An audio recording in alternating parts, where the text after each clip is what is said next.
Hello guys, we are back with our next lecture. In this lecture, let us go through the concept of scaling, guys. Okay, so basically in scaling we are having two types, guys. That is nothing but scale up and scale down, guys. So from the names you might not be understanding any kind of information, but once I give you an example, you'll be getting a clear idea about this concept, guys. Okay, so scale up approach. So basically scale up is nothing but you are going to upgrade your whole system things once it is done, right? Yes. So basically, whenever you are required, so assume that currently you are running a 20 GB hard disk space with a 2 GB RAM, and suddenly the data which you are getting will occupy 40 GB of space, and it requires a minimum of 4 GB to be done in a specific amount of time. So now you are avoiding this system and you are just garbaging it or throwing it away, and you are taking a new system with the exact requirements, guys. So this is nothing but scale up. So assume that in future you got a requirement of 100 GB and 10 GB RAM. Again, you'll be garbaging or you'll be throwing this system away and you'll be taking a new system. So this concept is nothing but a scale up. So you are completely moving up from the older system. Okay? Yes. Okay. So assuming the initially our data and RAM requirement are 20 GB and 2 GB. That's what the same expression which I told I have written here, guys. Okay. And after few days, our requirements increased to 40 GB with 4 GB RAM.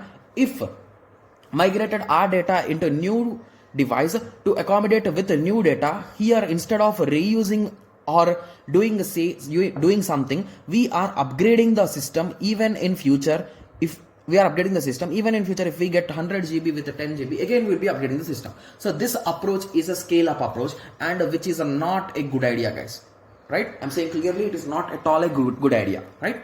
Yes. So let us continue. So the second is nothing but scale out, guys. I think scale up, and I think I told scale down, right? Sorry, guys. This is a scale out approach. Okay. So here you will be using your brain and you'll be using a small trick.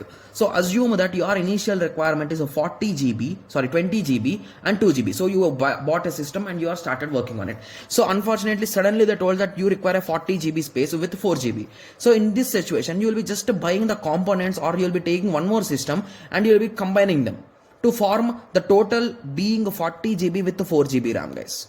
Okay. Yes. So if you combine here, we are getting the same, and assume that now the requirement has changed to 100 GB. So we are having already a 20 GB and already a 20 GB. So now you will be buying a 20 GB system. Here it is a 2 GB RAM. Here it is 2 GB RAM. So here you will be buying 6 GB RAM. Hence, your requirement is done. So this is a scale out approach, which is the best approach according to me, right? Yes. So here, instead of changing the whole system, we just add a new system to fulfill the requirements. So best approach and currently used in the Google file system. So basically Google search system or any kind of data centers or databases, they'll be using this only, guys, because they don't want to waste their whole systems, right? So even they occupy space, but they are a huge asset for them, right? So they cost in some crores or lakhs of money, right? Yes. So I hope everyone got the concept of scale up and scale out approach. Please don't say scale down, guys. I think I told scale down. Okay, sorry for that. So scale up and scale out approach. Okay. Yes. So in the next lecture, we will be discussing about a programming model, guys. Okay. So let us meet in the next lecture. Thank you. Thanks for watching.